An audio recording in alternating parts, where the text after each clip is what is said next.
to Deep Sleep Stories. If these stories have helped you through restless nights, please leave a review. Reviews are what help this podcast grow, reach more listeners, and stay alive. Without them, even something meaningful can slowly disappear. So if this show has brought you comfort, that small act truly helps keep it going. Now, settle in, and let's begin. Welcome to Deep Sleep Stories, a quiet place where your mind can soften and your body can rest. Tonight, you'll drift into a dreamy tale about a picnic basket that gathers gentle wishes and carries them into a landscape made of calm, scent, and starlight. Settle in, just as you are. Let your shoulders drop away from your ears. Unclench your jaw. Allow your tongue to rest easily in your mouth as if it has nowhere else to be. Feel the support beneath you, steady and patient, holding you without asking anything in return. Take a slow breath in as though you're sipping warm air through a straw. Let it fill your chest and belly with quiet ease, and then let it go. Unhurried, like a curtain falling softly at the end of a day. Again, breathe in and out, giving your thoughts permission to loosen their grip. Imagine a room dimmed to a comforting hush. The light is gentle, like moonlight on pale fabric. Somewhere nearby, the faint scent of clean linen and evening air lingers. With each breath, you can release what you carried today. Messages, errands, decisions, small worries that tried to nest in your ribs. You don't have to solve anything now. You don't have to hold anything up.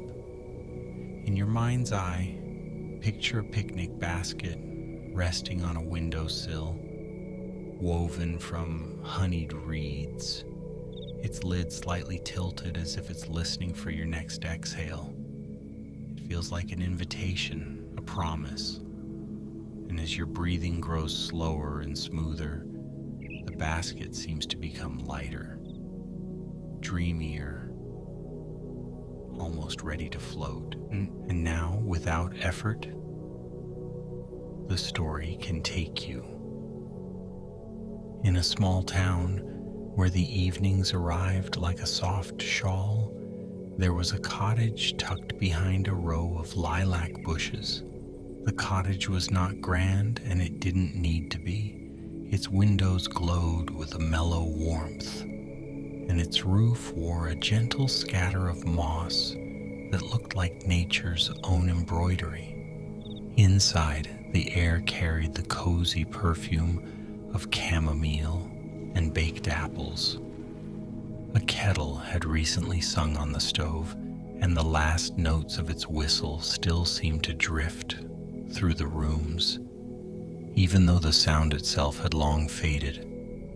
A clock ticked in the background with calm certainty, never hurrying, never late, simply marking time the way a slow river marks the land. Over the top like a small bridge, the over the top like a small bridge. The basket looked ordinary at first glance, the sort of basket someone might use for a quiet afternoon in the grass. But the longer it sat there, the more it seemed to gather the atmosphere around it, as if it could collect softness the way wool collects warmth. This basket belonged to a person named Mira. Mira lived alone, though the cottage never felt empty. It was filled with small comforts, a quilt folded at the foot of the bed, a jar of lavender tucked into a kitchen shelf, books arranged in gentle stacks rather than strict lines. Mira had the kind of presence that made a room settle.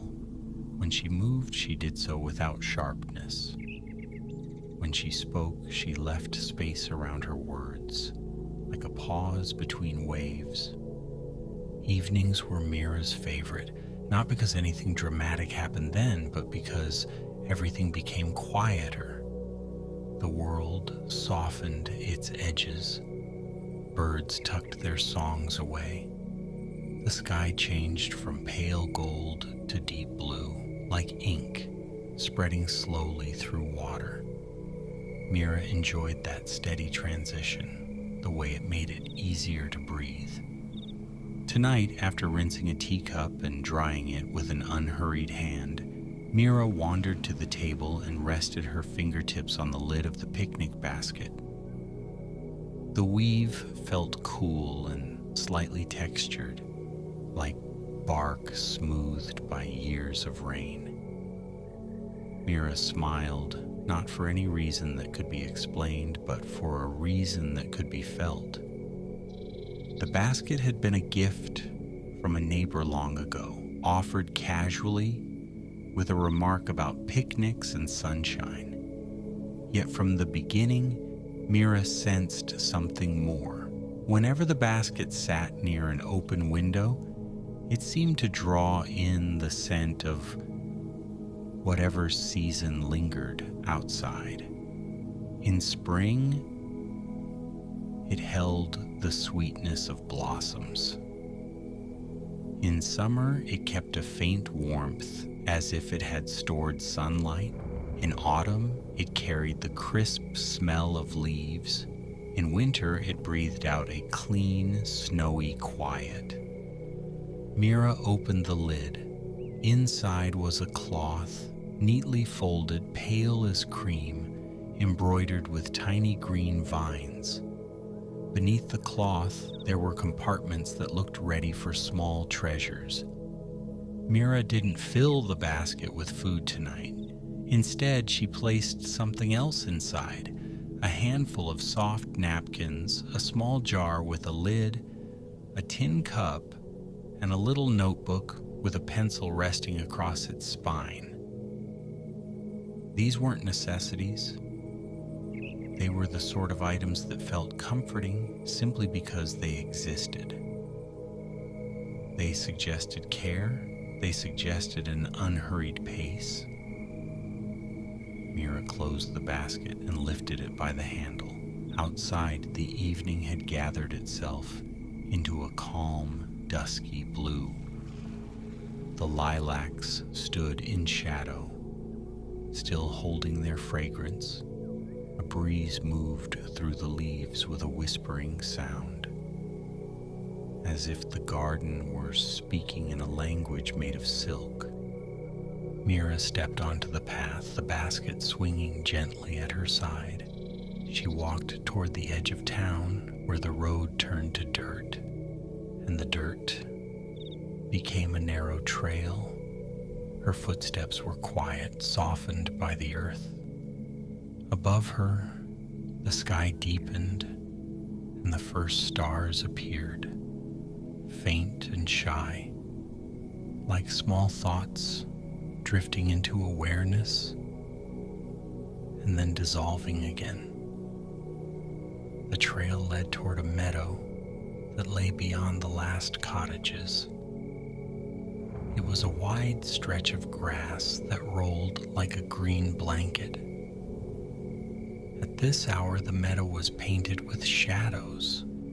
The tops of the grasses caught the final traces of light, and the lower blades melted into a cool darkness. Crickets had begun their steady song, not loud, just present, like a heartbeat in the distance. Mira reached the meadow and paused. She always paused here, as if crossing into the open space required a moment of gratitude. Then she continued, walking until she found a spot she liked, a gentle rise in the ground, where the grass was thick and the air smelled of clover. She set the picnic basket down with care. When the base touched the earth, the basket seemed to settle in a contented way, as though it recognized this place. Mira unfolded the cloth and spread it over the grass. The fabric lay smooth, and the embroidered vines looked like they had grown there naturally, as if the meadow itself had stitched them into being. Then Mira sat, folding her legs beneath her hands resting in her lap. She listened. The meadow offered its quiet music, the soft rustle of grass, the distant murmur of a stream, the rhythmic song of insects. A night bird called once from the edge of the trees, then fell silent, as if satisfied that the world was still in place. Mira breathed in the cool evening air. It smelled like green life and damp soil, and something faintly sweet, like wildflowers, holding on to their last warmth. After a while, she opened the picnic basket again. She lifted out the small jar and set it beside her. Then she opened the notebook and held the pencil loosely, not to work, not to force thoughts into shape, but to be ready if something gentle arrived. Mira had a small habit. Whenever she found herself in a peaceful place, she liked to write down something she noticed. The way the grass leaned in the wind, the softness of the dark, the shape of a cloud as it drifted into night. She believed that noticing was a kind of kindness, a way of telling the world and herself that this moment mattered. But tonight, as her pencil hovered over the page, something else happened. A faint glow stirred inside the picnic basket. Mira blinked, wondering if it was a trick of her eyes, yet the glow remained, soft as candlelight behind thin paper. It didn't spill harshly. It simply breathed, brightening and dimming as though it were following Mira's calm inhale and exhale. Mira set the notebook aside and leaned closer. The basket's lid was still open. Inside, tucked beneath the folded cloth, the light seemed to be coming from the very weave of the reeds, as if the basket had absorbed daylight and decided to release it now in the gentlest way possible. Curious, Mira lifted the cloth. Beneath it, there was a small cluster of objects that hadn't been there when she packed the basket. A smooth stone the color of moonlight. A feather that looked as if it had been brushed with silver. A little parcel wrapped in paper, tied with a pale ribbon. Mira didn't feel startled. The meadow was too calm for fear. Instead, she felt a slow wonder, the kind that makes the heart soften rather than race. She picked up the stone first. It was warm in her palm, as though it had been resting near a hearth. When she turned it over, she saw a tiny spiral pattern in its surface, like a miniature galaxy. The stone seemed to hum, not with sound, but with sensation. A quiet reassurance that settled into her skin. Next, she lifted the feather. It was delicate, light enough that it trembled at the slightest movement of air. The feather carried a scent like fresh rain on sun-warmed stone. When Mira held it close, she felt her thoughts slow, as if the feather had brushed them into neat, restful lines. Finally, she reached for the small parcel. The paper was soft and slightly textured like handmade stationery. The ribbon untied easily as if it wanted to be opened. Inside the parcel was a tiny square of fabric, deep blue, embroidered embroidered with a constellation of pale thread. The stitches were so fine they looked like frost. Mira placed the fabric square on the cloth beside her. For a moment, the embroidered constellation seemed to shimmer, and then the shimmer settled into stillness.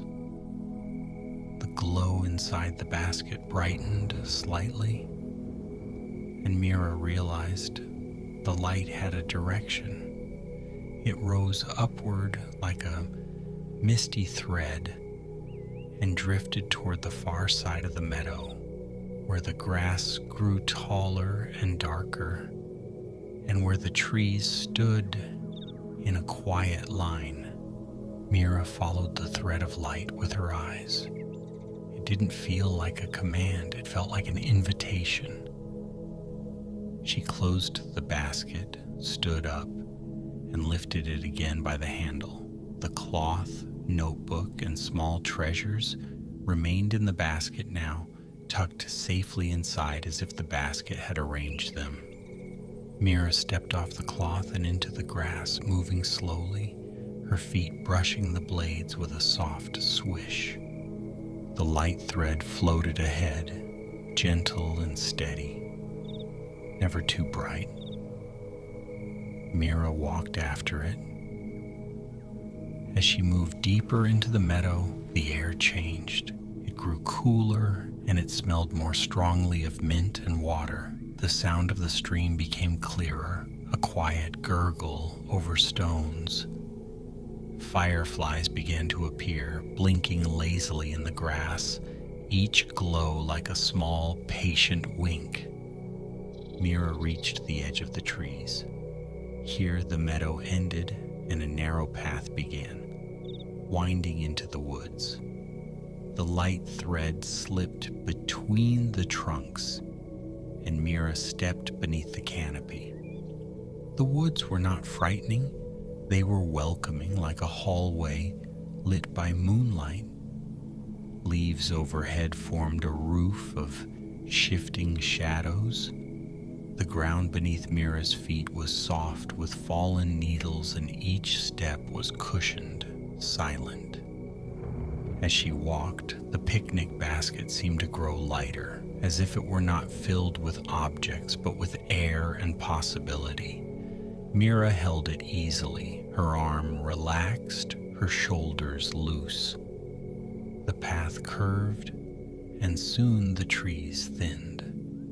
Mira emerged into a small clearing that she'd never seen before, though it felt strangely familiar, as if she had dreamed it and forgotten. In the center of the clearing was a pond. Its surface was smooth and dark, reflecting the sky like polished glass. Around the pond grew pale flowers that looked like they were made of moonlight. Their petals glowed faintly, and when a breeze moved through them, they swayed like slow dancers. At the pond's edge stood a stone bench, worn and rounded, as if many years of quiet sitting had softened it. Beside the bench was a low wooden table, the kind used for picnics, its surface clean and waiting. The light thread drifted down and settled above the table, then faded, as if it had completed its gentle guidance. Mira set the picnic basket on the table. The basket's glow returned, faint and warm. Mira sat on the stone bench, feeling the coolness beneath her, and looked at the pond. The reflection of the stars seemed closer here, as if the sky and water had agreed to meet halfway. Mira opened the basket again. Inside, the items had shifted into a new arrangement. The tin cup was filled with something that looked like tea, though Mira hadn't poured it.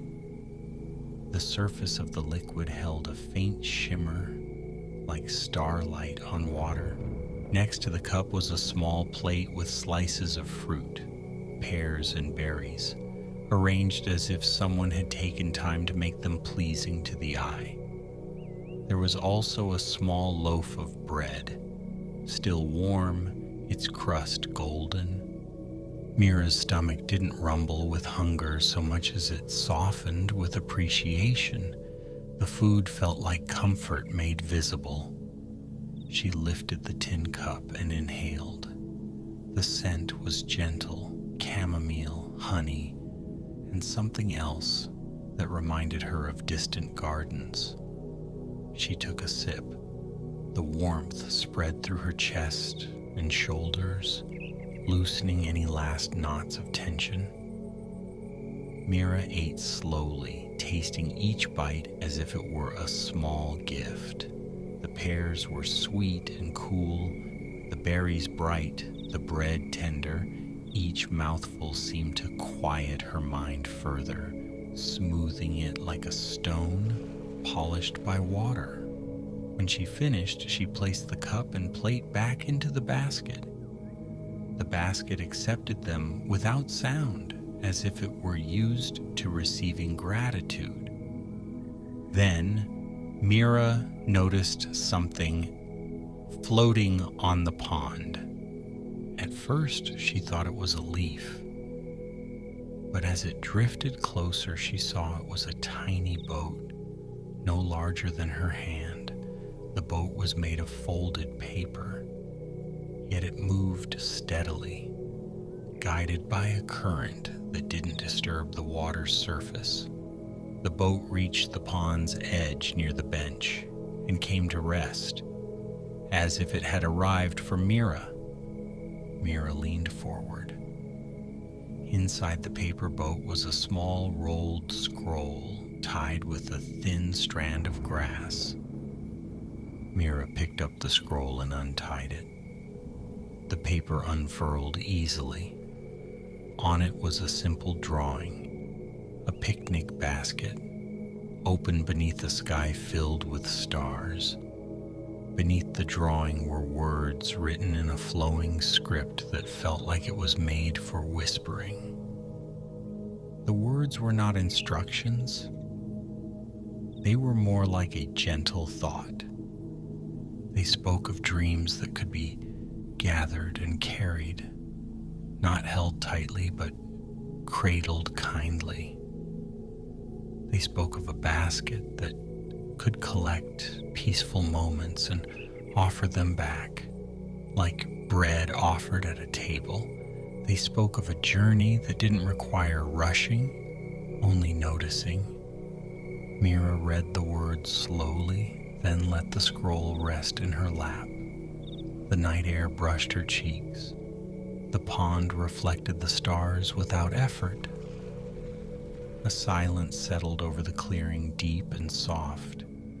In that silence, Mira felt something change, not dramatically, but subtly, like a curtain being drawn back to reveal a dimmer, gentler room.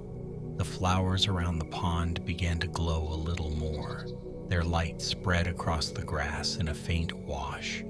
The trees at the edge of the clearing seemed to lean inward, not to crowd, but to listen. Mira looked down at the picnic basket. The basket's lid was open, and inside the woven reeds seemed to ripple as though they were becoming less solid, more like a doorway made of light and texture. Mira didn't feel afraid. The air was too peaceful for fear. Instead, she felt the same sensation as when sleep begins, a gentle drifting, a loosening of the need to understand. Mira reached into the basket. Her hand passed through the air inside as if the basket held more space than it should. Her fingers brushed something cool and soft, like mist woven into cloth. She pulled her hand back, and with it came a small puff of shimmering air that floated upward and hovered above the table. The shimmering air began to shape itself. Slowly, it formed an image, like a scene appearing in a quiet mirror. It was a meadow, but not the meadow Mira had just walked through. This meadow had grass that glowed faintly, and the sky above it was not dark but deep violet, filled with drifting lights like slow-moving lanterns. The image hovered above the table, steady and clear. It looked like a dream made visible. Mira watched, her breathing slow. The picnic basket, it seemed, was offering a dream. Mira reached in again, and this time she drew out another puff of shimmering air.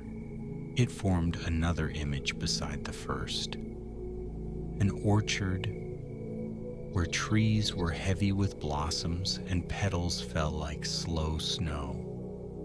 Beneath the trees were picnic blankets spread out and baskets arranged in circles.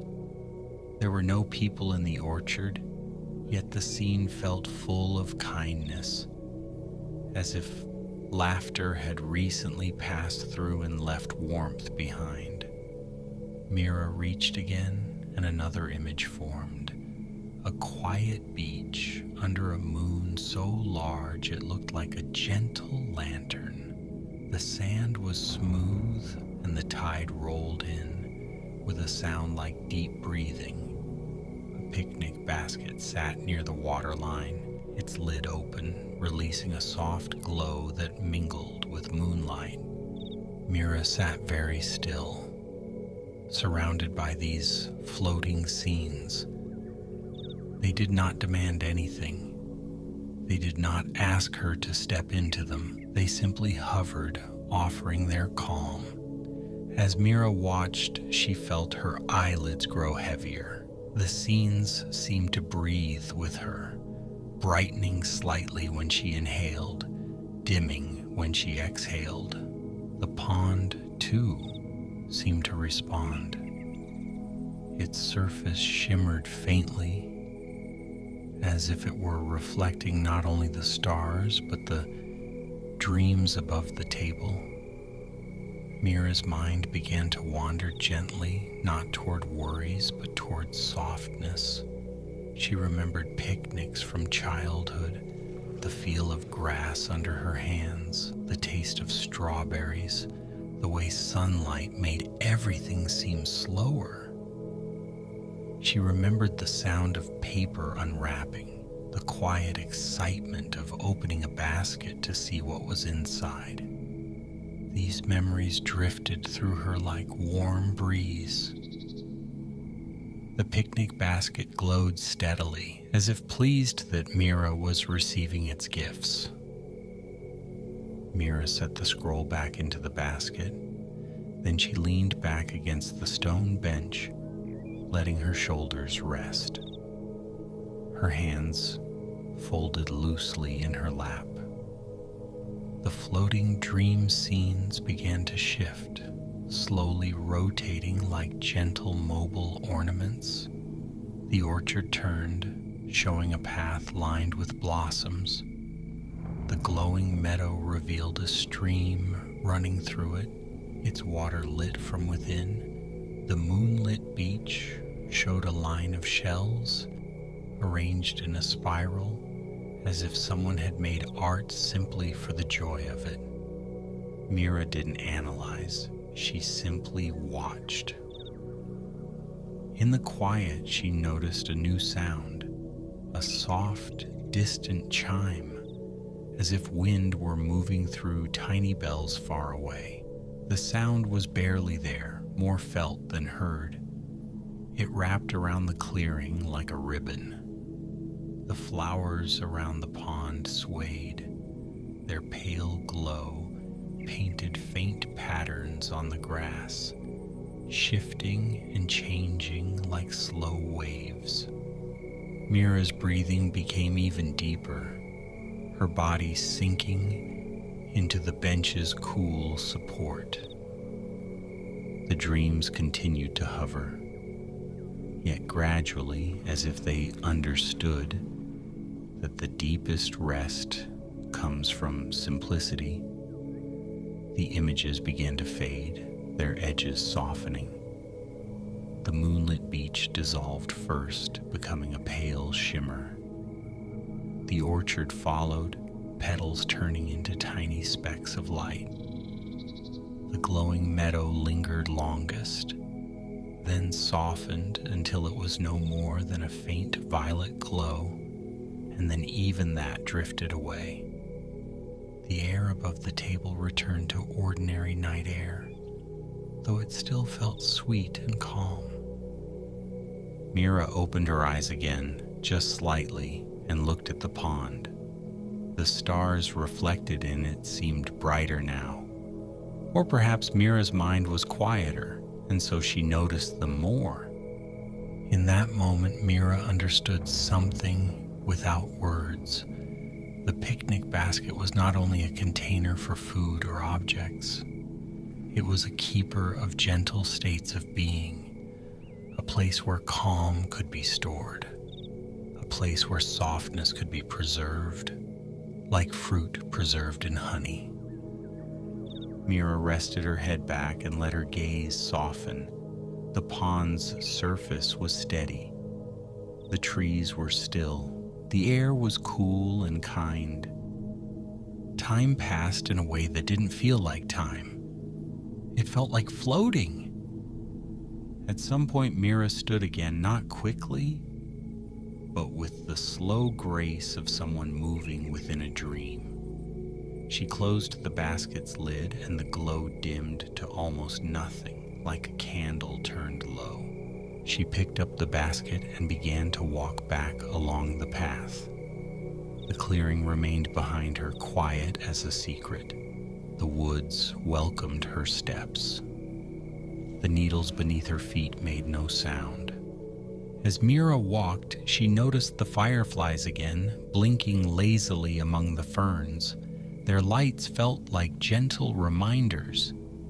You are here, you are safe. The night is wide and soft.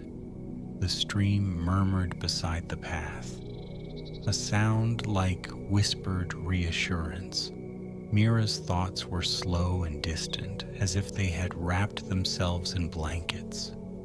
When she emerged from the woods into the meadow, the grass was silvered with moonlight. The town beyond was quiet, its cottages dark, their windows like sleepy eyes. Mira walked the trail home, the basket swinging gently. The night air brushed her face. She felt peaceful, as if the basket had shared its calm with her. Back at the cottage, Mira stepped inside and closed the door softly behind her. The air indoors was warm and still. The kettle sat quiet on the stove. The clock continued its gentle ticking, patient and unhurried. Mira carried the picnic basket to her bedroom and set it beside the bed. It looked ordinary again, woven reeds and a curved handle, yet it also looked like a companion, a keeper of comfort. Mira changed into a soft nightgown and slipped beneath her quilt. The fabric felt cool at first, then warmed quickly, wrapping her in steady ease. She turned onto her side and rested her head on the pillow. The room was dim, lit only by the faintest glow of moonlight through the curtains. Shadows lay gently in corners. Everything felt calm, held. Mira reached her hand out from under the quilt and touched the picnic basket's lid. The weave was cool and reassuring. The basket did not glow now, but Mira could sense its presence, quiet and ready, as if it would always hold a little pocket of peace for her. Mira closed her eyes. In her mind, she saw the pond again, smooth and star-reflecting. She saw the pale flowers swaying. She saw the floating dream scenes, soft and gentle, like lanterns drifting on a slow tide. Her breathing became deeper, slower. The cottage seemed to exhale with her. The clock's ticking became a lullaby. The quilt's weight became a quiet reassurance. Mira's thoughts drifted, not toward tomorrow, not toward yesterday, but toward a soft nowhere that felt like rest. The night grows quieter still. In the dim room, everything is calm. The picnic basket rests beside the bed, woven and still, holding the memory of meadows and moonlit water. Mira's breathing is slow, as if she is listening to a peaceful rhythm inside herself. The air feels smooth. The darkness feels kind. Outside, the town sleeps, the meadow sleeps, the woods sleep. The pond with its star reflections remains steady and silent, like a dream waiting gently beyond the edge of waking. Mira's body softens into the mattress. Her shoulders release, her hands relax, her jaw unclenches. The muscles of her face smooth into quiet ease. The mind too becomes softer. Thoughts drift like feathers, light and unimportant. They pass through without catching. The last traces of effort dissolve, like mist fading at dawn. Breath in, soft and slow. Breath out, calm and easy. A quiet warmth spreads through the chest, through the belly, through the limbs. The whole body feels heavier in the best way, as if sinking into safety. Mira sleeps. And as sleep deepens, the picnic basket in the quiet room seems to hold a faint promise that peaceful moments can always be gathered, that gentle dreams can always be carried, that rest is never far away. The world is soft now. The night is wide. The story becomes a whisper, then a hush, then silence. Good night, dear traveler. Sleep well.